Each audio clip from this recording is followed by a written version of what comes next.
नमस्कार साथियों, मैं घनश्याम चौधरी अपने YouTube चैनल पर आपका स्वागत करता हूं। शिक्षा विभाग के कार्मिकों को साला दर्पण पोर्टल पर ऑनलाइन APAR 2022-23 भरने के लिए कार्यक्रम जारी कर दिया गया है। एक निश्चित समयावधि दी गई है। आज इसी समयावधि और विस्तृत दिशा निर्देशों के ऊपर आज हम चर्चा करने जा रहे हैं। कार्यालय निदेशक माध्यमिक शिक्षा राजस्थान बीकानेर ने एक कार्यालय आदेश जारी करते हुए कहा है कि लोक सेवक द्वारा प्रति वर्ष एनुअल परफॉर्मेंस अप्रेजल रिपोर्ट भरे जाने का प्रावधान है। इस क्रम में विभाग के समस्त लोक सेवक, प्रतिवेदक, समीक्षक, स्वीकारकर्ता अधिकारी अग्रांकित समय सारणी के अनुसार साला दर्पण पोर्टल के APAR मॉड्यूल के माध्यम से सत्र 2022-23 के वार्षिक कार्य मूल्यांकन प्रतिवेदन का ऑनलाइन प्रविष्टि का कार्य अग्रांकित निर्देशों की पालना में करेंगे, यानी जो आगे लिखे हुए निर्देश है उसी के अनुसार किया जाएगा।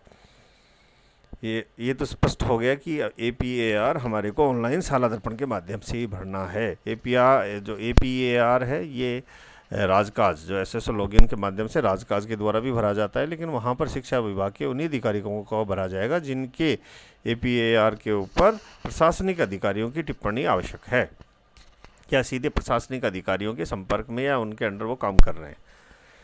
अभी हम इसके विस्तृत दिशा निर्देश और शेड्यूल के ऊपर चर्चा कर लेते हैं।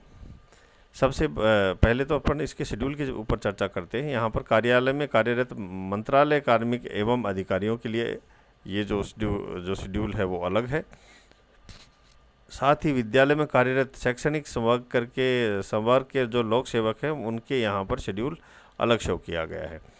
तो हम चर्चा कर लेते हैं शुरू। लोक सेवकों के द्वारा जो प्रतिवेदन प्रस्तुत करने की अंतिम तारीख है वो 30 अप्रैल है जो कार्यालय में है, और जो विद्यालय में है 1 जुलाई से 31 जुलाई यहाँ पर रखी गई है। प्रतिवेदन अधिकारी द्वारा प्रतिवेदन पर टिप्पणी का जो कार्य है 30 मई तक कार्यालय में जो पोस्टेड हैं उनके लिए हो जाना चाहिए, और जो स्कूल में है उनका 30 अगस्त तक हो जाना चाहिए। समीक्षक जो अधिकारी के द्वारा प्रतिवेदन पर जो टिप्पणी का कार्य है वो 30 जून तक हो जाना चाहिए कार्यालय में, और विद्यालय के लिए 30 सितंबर तक हो जाना चाहिए। स्वीकारकर्ता अधिकारी द्वारा प्रतिवेदन पर टिप्पणी एवं ग्रेडिंग अंकित करना एवं संबंधित कार्यालय को संधारण हेतु भिजवाने का काम कार्यालय के कर्मचारियों का 31 जुलाई तक हो जाना चाहिए, और जो विद्यालय में पोस्टेड कर्मचारी हैं उनका 31 अक्टूबर तक कंप्लीट होना आवश्यक है। ये डेडलाइंस यहाँ पर दी गई हैं। अभी हम विस्तृत दिशा निर्देशों के ऊपर चर्चा कर लेते हैं। ये जो APAR है ये हमारे साला दर्पण के मॉड्यूल या साला दर्पण या इंटीग्रेटेड साला दर्पण के सॉफ्टवेयर के माध्यम से भरा जाएगा। तो स्वाभाविक सी बात है, इससे पहले हमारे को हमारे प्रपत्र के अंदर हमारा नाम, date of birth, employ ID, posted, विषय आदि को करेक्शन करवा लेना चाहिए। अगर वो सही है तो हम साला दर्पण के स्टाफ विंडो, यहाँ पर स्कूल या कर्मचारी अपने स्टाफ विंडो के माध्यम से साला दर्पण ओपन करेगा और अपने APAR को फिल करके और संबंधित जो अधिकारी है उनको फॉरवर्ड करेगा। लोक सेवक की यह जिम्मेदारी होगी कि वह अपने मूल पद, अपने कार्डर के अनुसार APAR की अवधि प्रतिवेदन का चयन करते हुए स्वयं के कार्य मूल्यांकन प्रतिवेदन के अनुक्रम में चैनल अनुसार नियम अंतर्गत संबंधित अवधि के प्रतिवेदन समीक्षक अधिकारी एवं स्वीकारकर्ता अधिकारी चयन करते हुए संबंधित प्रतिवेदक अधिकारी को निर्धारित समय अवधि में अपना प्रतिवेदन ऑनलाइन प्रेषित करेगा। ये इंडिविजुअल कर्मचारी की जिम्मेदारी है। प्रतिवेदन अधिकारी की जिम्मेदारी होगी कि वे लोक सेवक से प्राप्त ऑनलाइन रिक्वेस्ट में आवेदन का प्रकार, अवधि एवं उसके द्वारा नियत संबंधित अवधि के प्रतिवेदन समीक्षक स्वीकारकर्ता अधिकारी के नाम का सत्यापन निदेशालय के परिपत्र 23/11/2020 का एक स्ट्रक्चर के अनुसार जो किया गया है उसी के अनुसार वो इसको स्ट्रक्चर को फॉलो करते हुए साला दर्पण पर ऑनलाइन इसका सुनिश्चित कर ले। प्रतिवेदन अधिकारी ये सुनिश्चित करे कि प्रतिवेदन के भाग 2 बिंदु संख्या 1 से 2 तक में की गई अभियुक्तियों एवं बिंदु संख्या 5 में किए गए समग्र मूल्यांकन में एक रूपता हो, वरना तो ये सबमिट नहीं हो पाएगा। प्रतिवेदन में प्रतिकूल प्रविष्टि, यानी किसी को अगर किसी के ACR के अंदर कोई टिप्पणी देनी है वो भी प्रतिकूल देनी है, अगर प्रतिकूल प्रविष्टि का इंदराज प्रतिवेदक समीक्षक अधिकारी उस समय तक नहीं करे जब तक कि प्रतिकूल जो प्रविष्टि के साक्ष्य उनके पास पर्याप्त या ठोस प्रमाण नहीं हो, तब तक प्रतिकूल प्रविष्टि नहीं करनी है।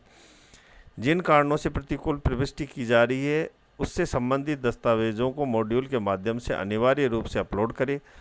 तथा प्रतिकूल प्रविष्टि करने का औचित्य में संबंधित दस्तावेज सक्षम स्तर से मांगे जाने के ऊपर उपलब्ध करवाए जाए, क्योंकि अगर ये प्रतिकूल प्रविष्टि होती है तो उस लोक सेवक का फर्दर प्रमोशन के अंदर थोड़ी दिक्कत आती है। इसीलिए साक्ष्य मजबूत होने चाहिए, जिससे कि अगर मामला कोर्ट में भी जाए तो उसमें ट्रांसपेरेंसी रहे। यदि प्रतिवेदन पर प्रतिवेदक, समीक्षक, स्वीकारकर्ता अधिकारी द्वारा उत्कृष्ट ग्रेडिंग दी गई है तो उपरोक्त ग्रेडिंग का आधार स्वरूप कारण प्रतिवेदन में अवश्य उल्लेखित करें। यानी आउटस्टैंडिंग अगर ग्रेडिंग देते हैं तो उसका भी वहाँ पर उल्लेख करना है कि इनको आउटस्टैंडिंग ग्रेडिंग क्यों दी गई है। कार्मिक विभाग के परिपत्र दिनांक 12/10/2009 के अनुसार उच्च अधिकारीगण, समीक्षक और स्वीकारकर्ता दोनों को प्रतिकूल प्रविष्टि एवं प्रविष्टियों को निम्नगत क्रमोन्नत यानी डाउनग्रेड और अपग्रेड करने की स्थिति में मूल्यांकन के साथ साथ स्वयं की टिप्पणी के बारे में समरण विवरण आवश्यक रूप से अंकित करना है। यानी वो अगर उसको जो प्रतिकूल प्रविष्टि कर रखी है उसको अपग्रेड करना चाहें या डाउनग्रेड करना चाहें तो उसके बारे में वो उनको वहाँ पर टिप्पणी करनी है और उसी के बाद में अपने साक्ष्य भी साथ में अपलोड करने हैं। 3 माह से कम अवधि का ऑनलाइन प्रतिवेदन भरने एवं पूर्ति करने की आवश्यकता नहीं है। अगर 3 माह से कम का पीरियड है किसी भी यहाँ पर समीक्षक या स्वीकारकर्ता के पास में, तो वहाँ पर उसको आपको ऑनलाइन करने की या उसको दिखाने की आवश्यकता नहीं है। अध्ययन अवकाश, आदेशों की प्रतीक्षा, निलंबन अवधि पर उस अवधि का ऑनलाइन प्रतिवेदन नहीं भरा जाएगा, ये भी यहाँ पर स्पष्ट कर दिया गया है। जिन वर्षों की APAR को ऑनलाइन करने की प्रक्रिया तय की गई है उन वर्षों में APR ऑनलाइन स्वीकार जो ऑफलाइन और जहाँ से ऑनलाइन की प्रक्रिया स्वीकार की गई है उसी वर्ष की ऑनलाइन स्वीकार की जाएगी और उससे पहले जो ऑफलाइन थी तो वो ऑफलाइन ही स्वीकार की जाएगी। ये इम्पोर्टेंट है। जो रिटायर्ड होने वाले प्रतिवेदक, समीक्षक अधिकारी की यह व्यक्तिगत जिम्मेदारी होगी कि उनके अधीन कार्यरत लोक सेवक जिन्होंने संबंधित वर्ष में कम से कम 3 माह से अधिक समय तक कार्य किया हो, उनके प्रतिवेदनों पर नियमांतर्गत टिप्पणी मूल्यांकन का अंकन कर संबंधित समीक्षक या स्वीकारकर्ता अधिकारी को प्रेषित करें। जो रिटायर होने वाले हैं उनको भी ये कार्य करना है। ये इम्पोर्टेंट है। और इसका जो APAR का ऑनलाइन कैसे इसको फिल किया जाता है, कैसे ग्रेड सिस्टम होती है, कैसे फॉरवर्ड किया जाता है, इसका हम सेपरेट एक वीडियो बनाएंगे जब ये मॉड्यूल स्टार्ट हो जाएगा। आशा करता हूँ ये जानकारी आपको अच्छी लगी होगी। धन्यवाद।